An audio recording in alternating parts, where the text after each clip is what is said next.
Hi, this is Eric Martin, Report Game Geek. I'm here with Eric M. Lang from CMON Limited. Jared Miller, also CMON Limited. Now it's official, Eric M. Lang with CMON Limited. That's you are right. now the dictator of game design?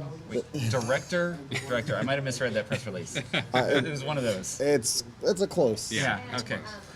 So yes, announced here at GAMA, at the GAMA trade show, is That's right. you have been hired by CMON Limited. That's your right. official employee Yep. now. As of April 1st.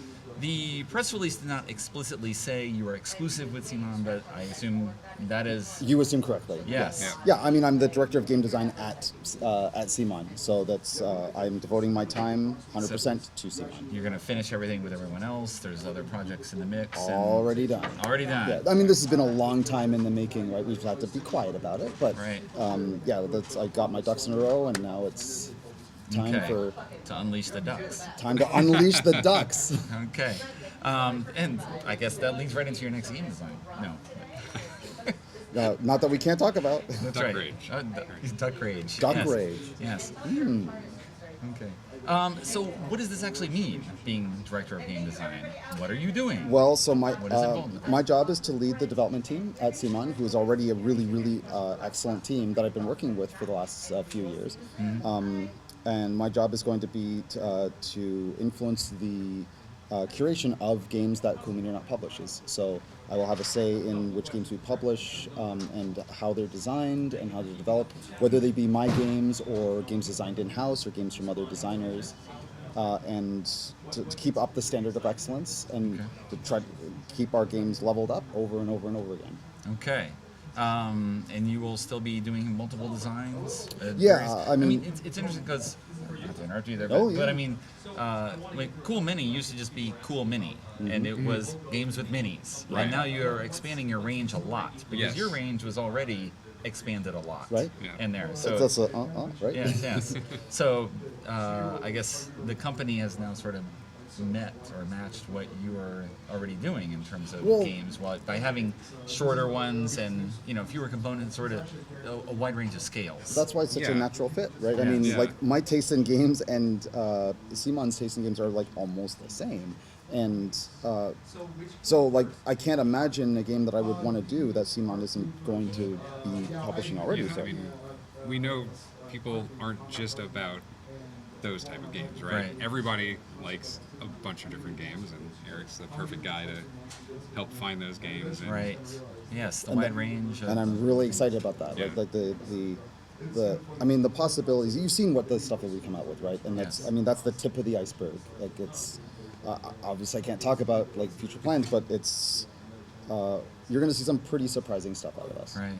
Well, I mean, even something small like the modern art reprint that you Yes. announced Yep. is a phenomenal look to it, very different from what's been done before, and Right. it has a very strong look. Yes. I mean, some people are going to hate it, but others it's like, that is awesome, and that's what Yeah. I want. It's Yeah. something new and unexpected, with also a particular focus on Brazilian artists for, I think, 4 out of the 5 yeah, in there. So it's, Yeah. it's got a particular flavor. yeah. Absolutely. It's very exciting to actually be bringing that game out and giving it the treatment it deserves, and kind of still making it a very new experience for people and focusing on those artists. So That's right. I'm excited when we can show even more of that than we've already shown. Okay. You are moving That's right. at some point, moving to Singapore. That's right. Relocating to the Singapore office. So that is the corporate office. I'll be working with the director and the CEO at that office. Yes. Is that good? That's Is that bad? I amazing. mean, obviously, you would not have agreed to the position if, Yeah, no, I if mean, you. so I mean, I have actually a pretty deep history with Singapore. I've been going there for the last 8 years. A couple of years, I used to go for conventions, and I've been going there to on business as well. But I kind of also go for vacation. I love it there. Southeast Asia is kind of like my second home. More importantly, my wife loves it. So it's There you go. It works out well. yeah, it's a change we're really excited about. Okay. No, obviously we have one of your designs on the table in front of us here. A true I'm fact. Knocking over. More than $2 million in support right now on Kickstarter. Another 2 weeks or so. Still. Yeah, early April is when it wraps up. I don't know if we need to go into lots of detail on Right. Rising Sun. Mostly, I think you just like put on this camera here and Just got to see like. focus on. So these put are a sort real of guys. I scale mean, here. this is when I first went to Brazil and I've been playing my prototypes with little tiny plastic figures as I always do. I Right. finally came to Brazil when the pre-production proofs came in. I was like, oh my god! It was like I couldn't believe it. It was I mean, I almost forgot how to play the game. Like it was that. It just looked that awesome. Yes. Well, that's very cool. Yeah, the miniatures on this one are mind blowing. Like, Right, and the so- art direction, like one of the things that I mean, this is a true labor of love, right? Just like Blood Rage, and we want a very distinct look and feel for the game. So it's very classical and a little minimalist and striking and a really good sense of flow. And Adrian Smith, the artist, even though I mean this game it's a pastiche of the folklore and some fantasy and some new twists we put in, but he did a lot of research and there's a lot of really cool little Easter eggs in the art that I'm still finding. Right. And I guess we should mention as well when you bring him up, Adrian Smith was also hired on as lead artist. Yep. Coincidence? No, coincidence. I think not. Yes, yes. Which is sort of expanding the team. Right. And having a strong team for the future, and all sorts of things you want to do. Right. If you have someone you like, put them under contract. I guess. That's true. If you can do that, make sure they only do the best stuff for us. Well, that's true. I mean, I've been wanting to work with a team. I've been sort of searching for like the perfect team for many years. I love working with development teams and stuff, and this team I just have the best chemistry with. Right. And it's such a natural fit that, like, I mean, I don't start until April 1st, but it feels like I'm kind of already there. Right. Well, because you've already been very Right. focused on So that same releases, development yeah. team is the development team for Rising Sun. So like the transition is going to be so smooth. Like I don't think it'll even be noticeable. Right. One thing mentioned in, oh my God, I've been seeing you all over. Con, you were like, you have 6 releases at Gen Con this year. Yeah, which is that's- from multiple publishers That's all over the place. That's my last 3 years of game design, Yes. and a lot of co-designers. Yes, and all coming out. And I guess now that will be a little more focused, or at least you will have somewhat more control over what happens with that. That's a big part of the deal, right? So I mean, also, I mean, I've done a lot of games, and the thing I've realized, especially, it started about Blood Rage, that I was like, I made this labor of love that that every part of the game I'm in love with, and it resonated with the audience. I was like, holy, I can do this. Like this is the type of game I want to make. It's not always going to be a big box game like Blood Rage, but Right.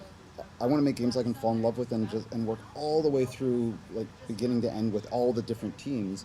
And this is Rising Sun's another one. So I mean, it's going to sound a little corny, but like I want all my games to be Blood Rages, and in order to do that, I got to slow down. So I'm like my personal output is going to slow down quite a bit. I'm not going to do as many games in a year, but I'm going to be focused on more parts of it.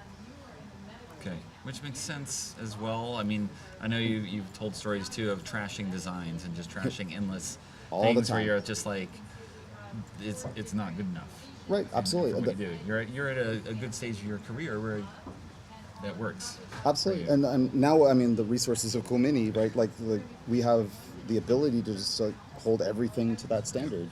We don't have to publish everything. We can just publish the best stuff. Okay. Do you want to say anything about Rising Sun, or are we just gonna show, I mean- show things off here? Yeah, you can just look at the minis. I mean, Yeah. we've done so many interviews, and like the gameplay video shows off quite a bit. We are working to get the rules up. It's an endeavor to get. We can't put out just scratch rules, and we've been making little tweaks over the course of the last year and a half of development. And it takes time to incorporate into the rules, so they will be up. We hope to get them up before the end of the campaign. For those who really want to see the rules, they'll be up.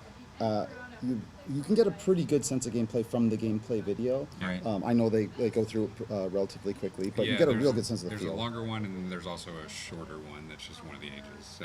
So I guess I can say, I mean, this game, it's not Blood Rage. It has monsters and warriors and gods, and it's in feudal Japan. But it's a more epic, more spanning game. It's 3 to 5 players. It's a lot more. In the core box, it's a lot more. There's more negotiation. There's more politics. There's more diplomacy in this, and it's a little bit more contemplative and indirect than Blood Rage. So it has a really different feel. Okay. All right. Well, good. Then we're done. And we're All right. done. And that's it. That's it. And I mean, it's come on. Game over. That guy, yeah. It's still interesting too. I mean, I'm still, I don't know, just the whole concept again of looking ahead that all this in a year. It's not like it will be released April 2018. Mm-hmm. We're showing all this now, and then you're just like, we'll just put it in a box and just wait. Here. But Well, I guess that's kind of what you do all the time. Well, we're you still- have a design, and then it's gonna slowly. Absolutely, and we're Yeah. and we're still tinkering a little bit. I mean, the game is done, but we're still. I mean, the way that the work ethic of our team, which I really like, is that we're gonna like tinker with this thing right up until the last minute, and it's done when it's done. And so like I can always find little tiny areas to improve and experiment. Something's do it wrong, come back. Yep. All right. Okay. All right. Well, thanks very much for your time. Go Thank look at your you. new position. Whenever you go, I suppose is that even longer travel from Singapore to True fact. to Yep. everywhere? That's true. else? I'll still be going to conventions, just probably not all of them. But Right. you'll see me at. I'll be at But you PGG don't have to go to as many, I guess, as well. If you're slowing down your design schedule and It's true, sort but I of- still have to represent CMON design development team. So you'll see me at Gen Con, you'll see me at Essen, I'm sure, and BGG Con because I love it. That's right. Yeah, we'll see you in November. That's a true fact. I'm here. All right. Well, thank you, Eric Thank you. and Jared. We'll have more Yes. Yes. in separate videos. Yes. Stay tuned. Okay.